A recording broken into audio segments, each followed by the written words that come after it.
Now look at basic definition just to give you an idea. What are these basically? So প্রথমে finite verbs কে নিয়ে দেখা যাক কি বলা আছে।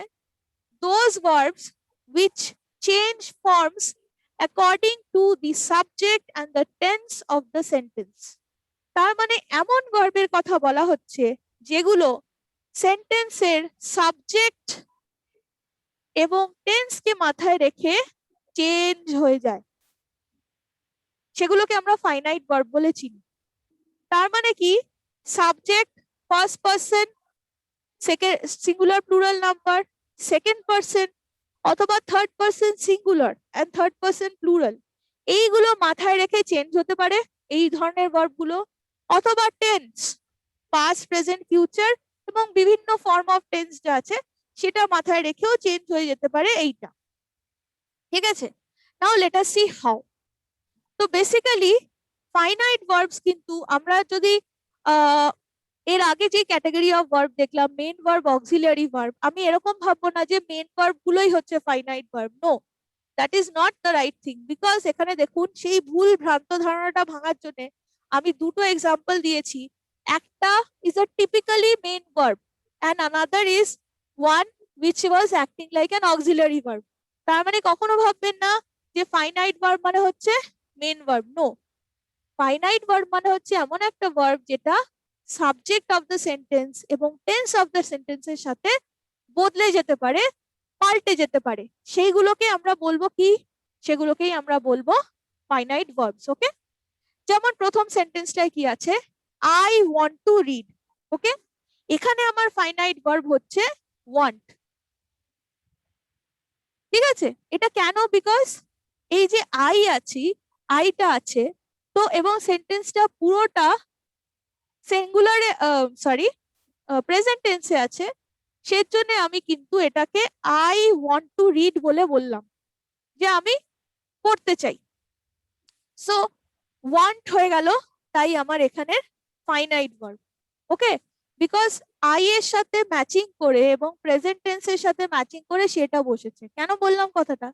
দেখুন পরের সেন্টেন্সটাতেই আমার সাবজেক্ট পাল্টে গেছে, এর ফর্মও কিন্তু পাল্টে গেল। পরের সেন্টেন্সটাতে চলে এলো শি, তার মানে থার্ড পারসন সিঙ্গুলার হয়ে গেল। থার্ড পারসন সিঙ্গুলার যেহেতু হলো, তাই কিন্তু ওয়ান্টটা হয়ে গেল ওয়ান্টস। ওকে, তাহলে যেটা আমার প্রথম সেন্টেন্সের ওয়ান্ট ছিল সেটা পরের সেন্টেন্সে গিয়ে ওয়ান্টস হয়ে যাচ্ছে। ওকে, আচ্ছা, তারপরে পরেরটাতে দেখুন, he is a teacher. He third person singular number, তাই নিয়েছে ইজ ইন প্রেজেন্ট টেন্স। যেটাই আমার যেই থার্ড পারসন প্লুরাল নাম্বার হয়ে গেল অমনি কিন্তু সেন্টেন্সটা পাল্টে গেল। দে হয়ে গেল আমার সাবজেক্ট, তাই ইজ হয়ে গেল আর।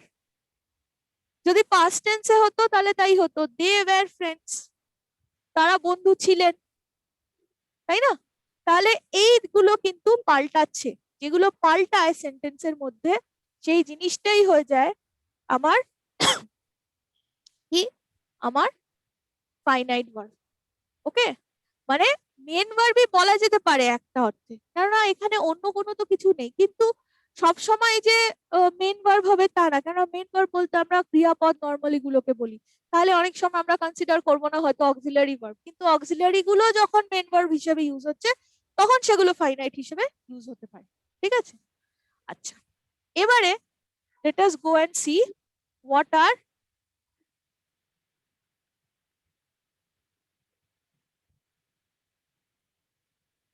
Non finite verbs. Okay, non finite verbs এর কথা কি বলছে?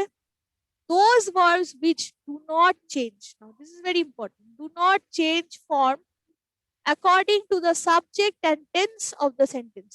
তার মানে সাবজেক্টটা যাই থাকুক না কেন, টেন্স অফ দ্য সেন্টেন্স যাই থাকুক না কেন, যেইগুলো এই এই দুটোকে মাথায় রেখে কোনো চেঞ্জ হবে না সেন্টেন্সে, ঠিক আছে, সেইগুলোকে আমি বলবো ইনফাইনাইট নন ফাইনাইট ভার্বস। ঠিক আছে, যেমন প্রথম এর আগেই যে সেন্টেন্সটা দিয়েছিলাম আবার ওটাকেই আনলাম so that you can understand. আমার এই সেন্টেন্সটার ক্ষেত্রে আমি আগেও পেয়েছিলাম এটা I want to read, isn't it? তো আই ছিল আমার সাবজেক্ট, ওয়ান্ট ছিল আমার কি না ফাইনাইট ভার্ব। কিন্তু look at this one, to read,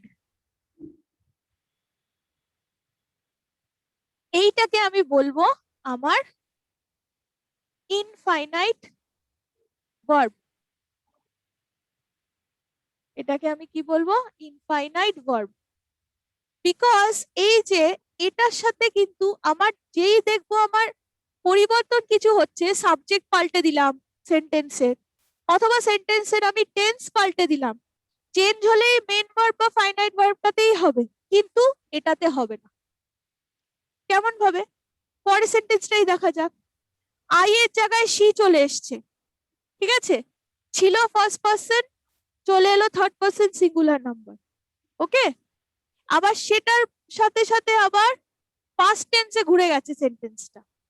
ওকে, তাহলে শি ওয়ান্টস টু রিডও যদি হতো, ওটা লিখেই নেওয়া যাক। যদি বলি শি ওয়ান্টস টু রিড, ও যদি বলতাম, তাহলে ও দেখছি আমরা যেহেতু এটা শি হয়ে গেছে, আই এর জায়গায় শি চলে এসছে, তাই ওইটা ছিল ওয়ান্ট, এটা হয়ে গেল ওয়ান্টস,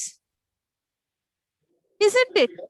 কিন্তু টু রিডটা কিন্তু পাল্টালো না, তার মানে subject changes, infinite verb change হচ্ছে না।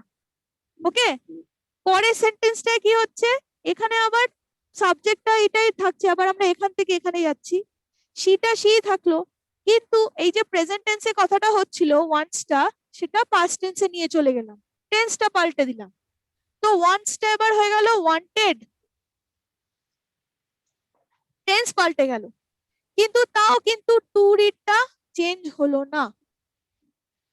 ঠিক আছে, তাহলে যেই ভার্বটা মূল ভার্ব সেন্টেন্সে, সেটা ইজ অ্যাম আর হতে পারে, ওয়াজ ওয়্যার যাই হোক না কেন, অথবা এরকম ধরনের কোনো একটা রেগুলার ভার্ব, যদি সেটার মধ্যে কোনো পরিবর্তন আসে, মূল ভার্বের কথা বলছি, মেন ভার্বের কথা বলছি, ইন্ডিপেন্ডেন্ট ভার্বের কথা বলছি, তার মধ্যে যদি কোনো পরিবর্তন আসে, সেইটার মধ্যে চেঞ্জেস আসে, তাহলে বুঝতে হবে যে সাবজেক্ট পাল্টেছে অথবা টেন্স পাল্টেছে, যার জন্য ওটা চেঞ্জটা হলো।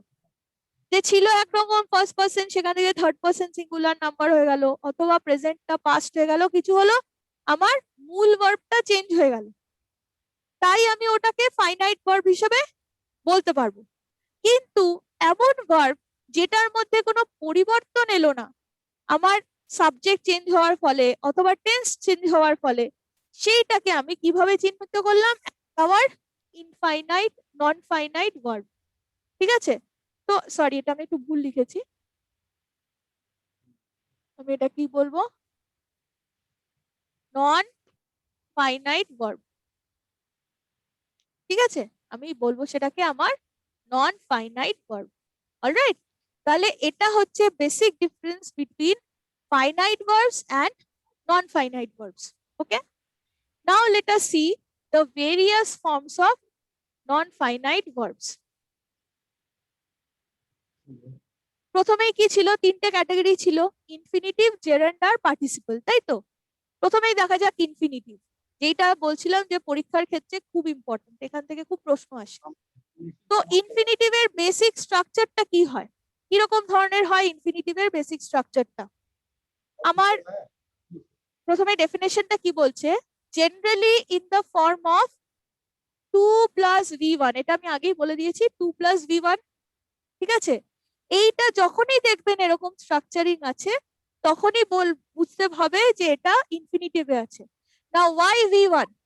আমি তো শুধু v লিখতে পারতাম, কেন v1 লিখলাম? স্পেসিফিক্যালি v1 লিখলাম, এর জন্য লিখলাম যে v মানে কনফিউজ হয়ে যায় অনেকে বিটুইন v1 এন্ড v5, তার মানে ডু এবং ডাজ এর মধ্যে যেই তফাৎ, গো এবং গোজ এর মধ্যে যেই তফাৎ, তাই না?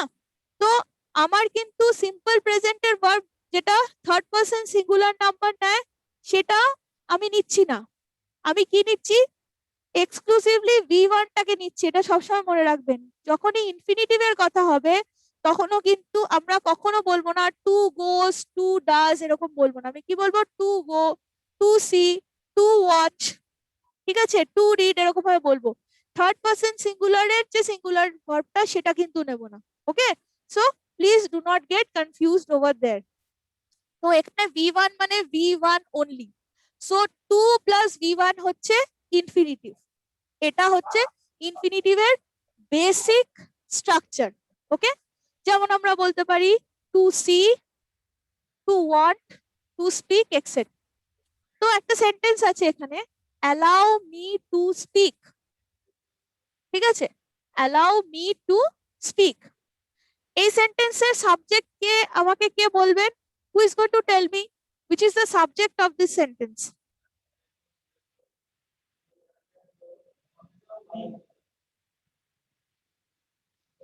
Yes, বাঁকুড়া অথবা শিলিগুড়ি, বলুন বলুন শিলিগুড়ি।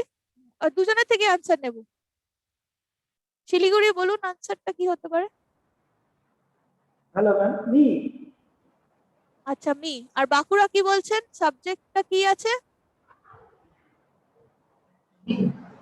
মি। রং। সাবজেক্ট এখানে উজ্জ আছে, সাবজেক্ট হচ্ছে ইউ।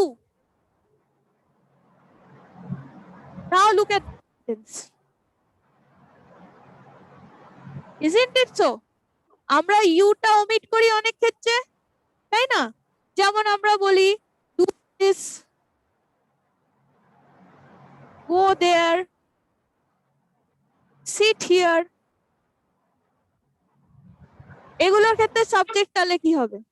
সবগুলোরই একটাই subject, you. You, you, you. But we choose not to write you because যখন আমরা এরকম ভাবে কথা বলি ব্যাপারটা কি হয়ে যায়, রুট শোনায়। তাই আমরা ইউ গুলোকে কি রাখি, উচ্চ রাখি। বাংলায় জিনিসটাকে বলা হয় উচ্চ। তো ইউটা হিডেন থাকে, ঠিক আছে, আমরা ইউটা বলি না। বাট অবভিয়াসলি সাবজেক্টটা হচ্ছে ইউ। এই ক্ষেত্রেও হচ্ছে সাবজেক্ট আমার ইউ। ওকে, তো আমি যদি ইউ অ্যালাউ মি বলে বলি তাহলে it might sound rude. So we are going to not say you and say the rest, allow me to speak. তাহলে এবার আমাকে বলুন ভার্বটা কি আছে, ফাইনাইট ভার্বটা কি আছে? Who is going to tell me which is the finite verb of the sentence?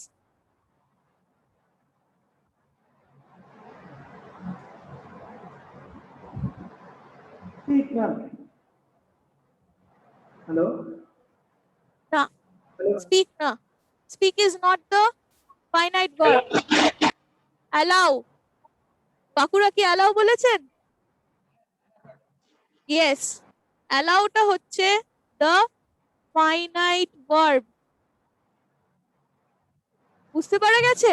যেটা আমি ডিফারেন্সটা ক্রিয়েট করার চেষ্টা করছি ফাইনাইট আর নন ফাইনাইটের মধ্যে। This is our finite verb. ঠিক আছে, you allow me to speak যদি বলি পুরোটাই ধরলাম, তাহলেও কি হচ্ছে দেখুন, ইউ কে দেখে অ্যালাউ এসছে। ঠিক আছে, এখানে যদি হি থাকতো, যদি আমি বলতাম হি, তাহলে কি অ্যালাউ বলতাম? তাহলে কি বলতাম? অ্যালাউস বলতাম কি না? Isn't it? তার মানে প্রেজেন্ট টেন্সে যেই আমার সাবজেক্টটা থার্ড পারসন সিঙ্গুলার হয়ে গেল, ওটা অ্যালাউস হয়ে গেল। হলো কি হলো না? তাই না? আবার মজার ব্যাপার, যদি আমার টেন্সটা পাল্টে দিই, পাস্ট টেন্সে করে দিই, তাহলে কি বলবো? হি অ্যালাউড বলবো তো? তাহলে কি হয়ে যাবে? হি অ্যালাউড হয়ে যাবে। তাহলে ইন অল দ্য চেঞ্জেস, চেঞ্জটা কার মধ্যে আসছে? ফাইনাইট ভার্বটার মধ্যে আসছে, তাই না? সাবজেক্ট রিলেটেড, টেন্স রিলেটেড, চেঞ্জটা পরিবর্তনটা কার মধ্যে আসছে? ফাইনাইট ভার্বের মধ্যে আসছে, ইজন্ট ইট? তাহলে এইটা হয়ে গেল আমার ফাইনাইট ভার্ব। মিটা হচ্ছে আমার অবজেক্ট, এটা যদি আমার সাবজেক্ট হয়ে থাকে এটা হচ্ছে আমার অবজেক্ট। হু অ্যালাউড হুম, কে কাকে অ্যালাউ করলো, কাজটা কে করলো, সে তো সাবজেক্ট, সে হচ্ছে ইউ। আর কাকে অ্যালাউ করলো, কাজটা কার ওপরে অ্যাপ্লাইড হলো? অবজেক্টের ওপরে। অবজেক্ট যদি মানুষ হয় তাহলে হু এর উত্তর দেবে, হুম এর উত্তর দেবে। অবজেক্ট যদি মানুষ না হয় অন্য কিছু হয় তাহলে হোয়াট এর উত্তর দেবে, তাই তো? এই ক্ষেত্রে মানুষ অবজেক্ট ছিল, তাহলে মি হাত তুললো, বললো আমি অবজেক্ট। অ্যালাউড হুম, অ্যালাউড মি, হয়ে গেল।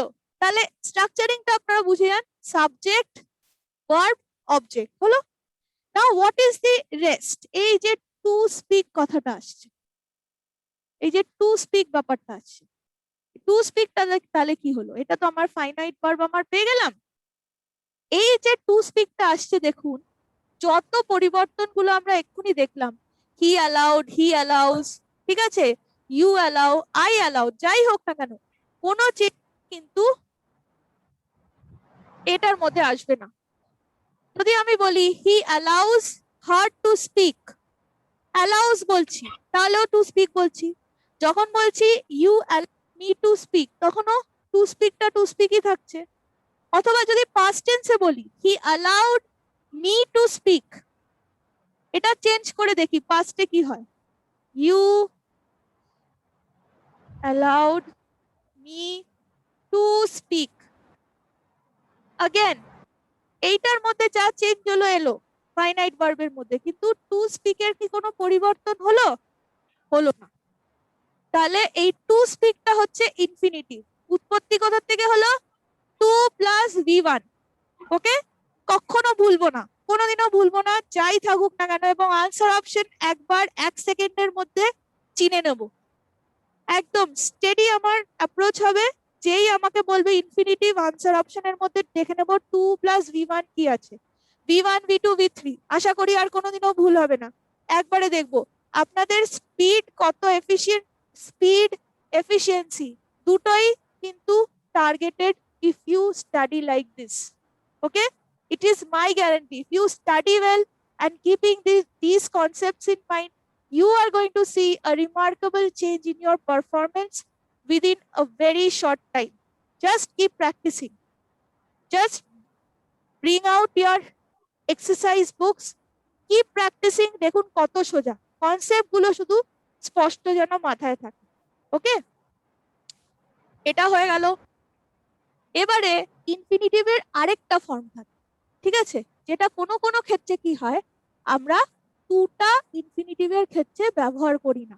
ওকে, সেই ক্ষেত্রেও কিন্তু ফাইনাইট ভার্ব একটা থাকবে সেন্টেন্সে। কখনো ইনফিনিটিভটা ওরকম ভাবে আকাশ থেকে চলে আসতে পারে না, একটা ফাইনাইট ভার্ব তো থাকতে হবে যেটার উপরে কোনো একটা কিছু আসছে। যদি ইনফিনিটিভ দিয়েও থাকে তাহলেও কিন্তু আমার বুঝতে হবে যে একটা ফাইনাইট ভার্বের কোথাও না কোথাও একটা উল্লেখ আছে, নয়তো কমপ্লিট সেন্সটা সেন্টেন্সে ক্রিয়েটেড হচ্ছে না। যেমন এইটার ক্ষেত্রে লেট মি স্পিক, এখানে যেমন আমরা দেখেছিলাম অ্যালাউ মি টু স্পিক দেখলাম, এখানেও আবার লেট মি স্পিক আসছে। এটার মধ্যেও সাবজেক্ট আমার কি? ইউ, ঠিক আছে, ইউ। তো এখানেও আমার সাবজেক্ট হচ্ছে ইউ, আর লেটটা হচ্ছে আমার ফাইনাইট ভার্ব। কেননা যদি চেঞ্জ হয় কিছু এটার মধ্যে, তাহলে ওই লেটের মধ্যেই হবে। যদি ইউ এর জায়গায় হি বলে দিই তাহলে কি হবে? হি লেটস মি, সে আমাকে কথা বলতে অ্যালাউ করে। লেটস, লেটটা কি হয়ে গেল? লেটস। ওকে, কিন্তু দেখুন এই যে স্পিকটা হচ্ছে, এখানে স্পিকটা স্পিকই থেকে যাচ্ছে, চেঞ্জ হচ্ছে কি? চেঞ্জ হচ্ছে না। তাই এটা হচ্ছে আমার সাবজেক্ট, সাবজেক্ট ইউ, অবজেক্ট, সব এলিমেন্ট গুলো দেখিয়ে দিচ্ছি সো দ্যাট আপনাদের মনে কোনো ডাউট থাকে না যে কোনটা কি জিনিস হতে পারে। ঠিক আছে, যখনই পড়বেন ফুল প্রুফ পড়বেন, কোনো ডাউট রাখবেন না মনে। আন্ডারস্ট্যান্ড, মানে ওটার পেছনে পড়ে যান যতক্ষণ না বুঝতে পারছেন। একবার ওই জিনিসটা ক্লিয়ার হয়ে গেলে ওটা কোনোদিনও আর ভুল হবে না। ঠিক আছে, সাবজেক্ট হলো, ফাইনাইট ভার্ব হলো আমার, অবজেক্ট হলো, হয়ে গেল সাবজেক্ট ভার্ব অবজেক্ট। বাকিটা কি পড়ে রইলো? স্পিক। এটা কোথা থেকে এলো তাহলে? তাহলে এটা অবভিয়াসলি এটা হচ্ছে আমার কি? ইনফিনিটিভ। ঠিক আছে, যেটা এখানে টু স্পিক ছিল, এখানে শুধু আমার এই ফর্মেও থাকতে পারে কোনো কোনো ক্ষেত্রে। ঠিক আছে, তাহলে এবারকে যেন কোনো সময় সেন্টেন্সে দেখে ডাউট না হয় যে আমার পরিবর্তনটা কিসে হবে। সাপোজ একটা ট্রান্সফরমেশন অফ সেন্টেন্স দিয়েছে, সেটার মধ্যে ভার্বের যে পরিবর্তনটা হবে আপনারা দেখলে চিনতে পারবেন।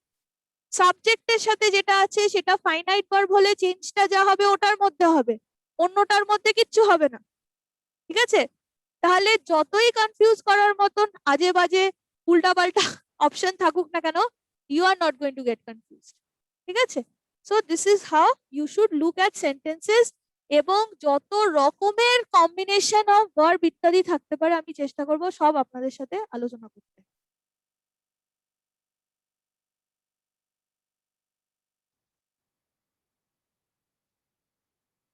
এরপরে চলে আসি জেরান্ড এর কথা। জেরান্ড কি? ওই যে বললাম বি প্লাস আইএনজি।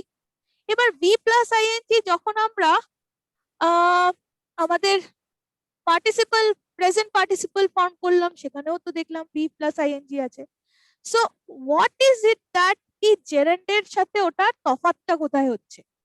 জেরান্ড ব্যাপারটা হচ্ছে যেখানে একটা নাউনের সাথে একটা ভার্বের সাথে আইএনজি যোগ হচ্ছে, মানে বি এর সাথে আইএনজি যোগ হচ্ছে, কিন্তু সেটা সেন্টেন্সের মধ্যে আমি নাউন হিসাবে ব্যবহার করতে পারবো, সেরকম একটা বি প্লাস আইএনজি কে কিন্তু আমি বলবো জেরান্ড। ওকে, ভার্ব ডেফিনেশনটা কি বলছে? The verb which ends with ing is used as noun।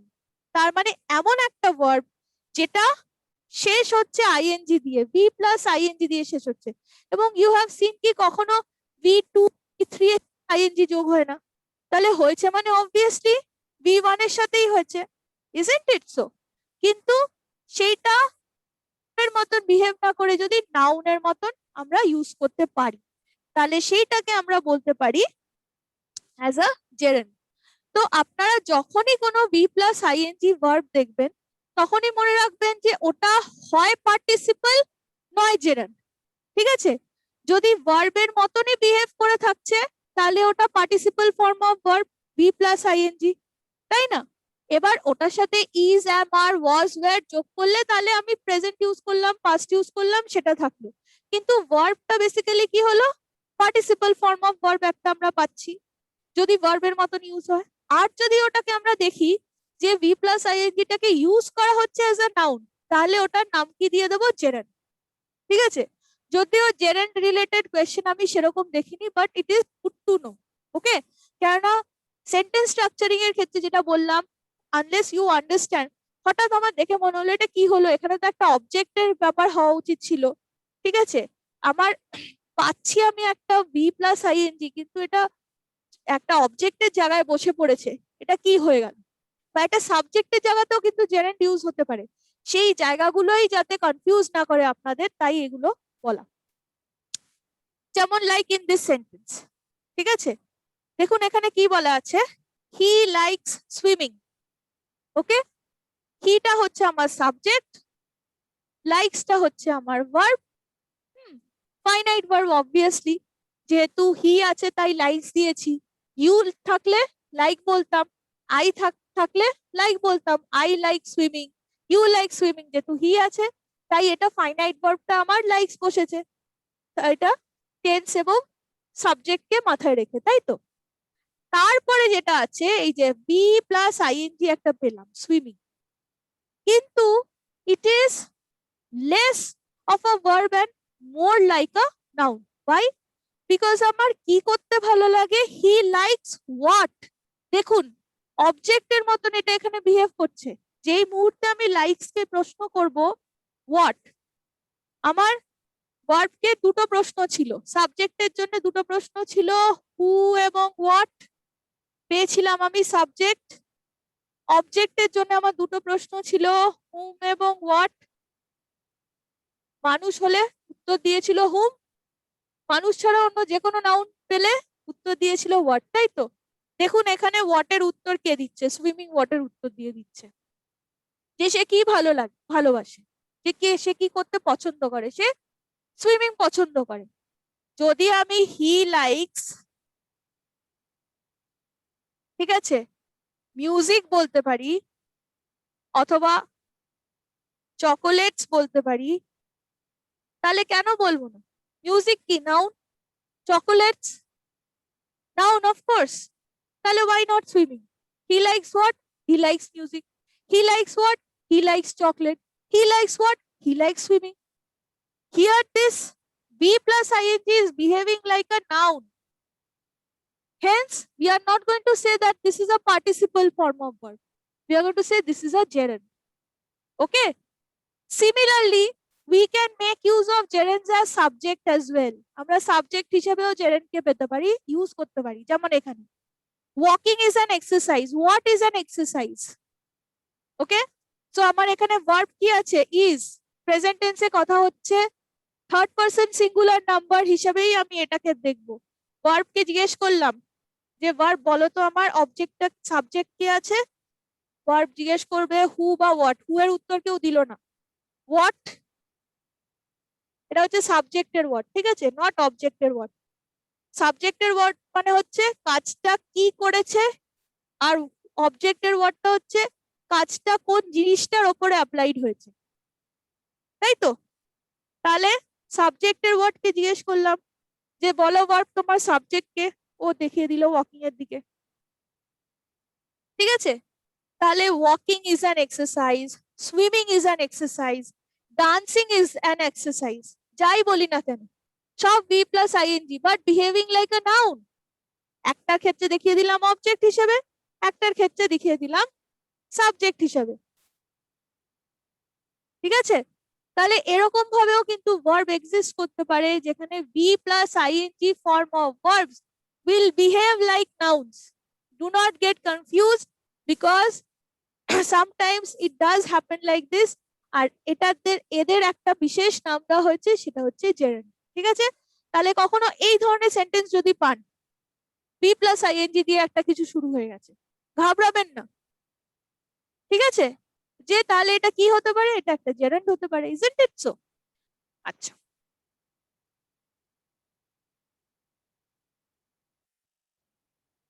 Now coming to the next one. এবারে আমরা কথা বলবো পার্টিসিপেলের কথা, ঠিক আছে। এবার লাইক ইনফিনিটিভসটা খুব ইম্পর্টেন্ট, পার্টিসিপলটাও ইকুয়ালি ইম্পর্টেন্ট।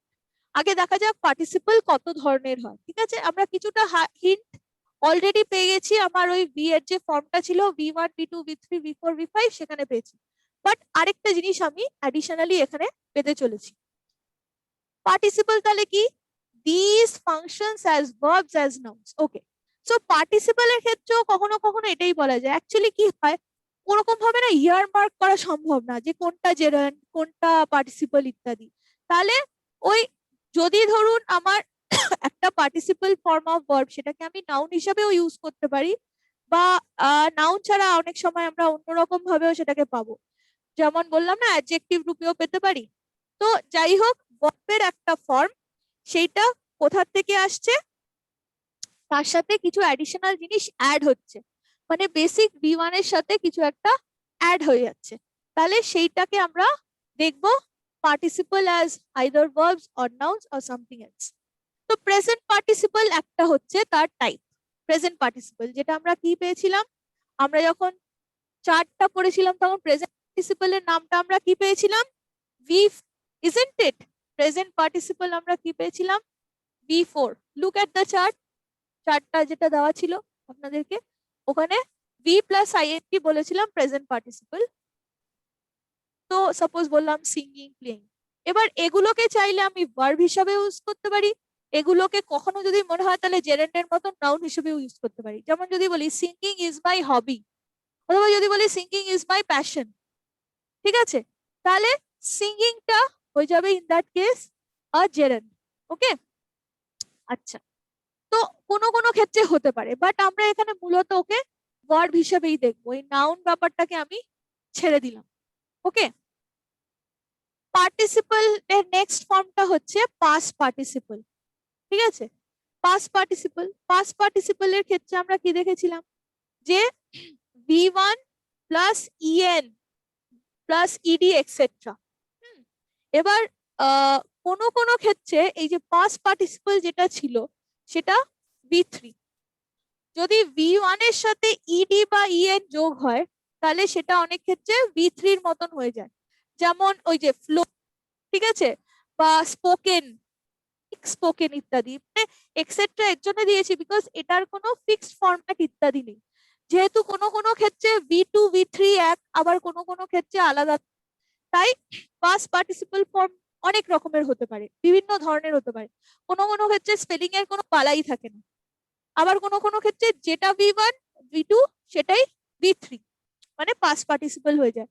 তো অনেক ক্ষেত্রে দেখা যায় V2 এর V1 এর সাথে EDEN যোগ হয়ে যাচ্ছে বা অন্যরকমও কিছু থাকতে পারে। আর 3 নম্বর যেটা আছে সেটাকে আমরা বলবো পারফেক্ট পার্টিসিপল। এই পারফেক্ট পার্টিসিপলটা কি? পারফেক্ট পার্টিসিপলটা হচ্ছে যখন আমার বি3 আগে একটা হ্যাভিং বসবে, ঠিক আছে? তখন এই পুরো ব্যাপারটাকে আমি কি বলবো না পারফেক্ট পার্টিসিপল।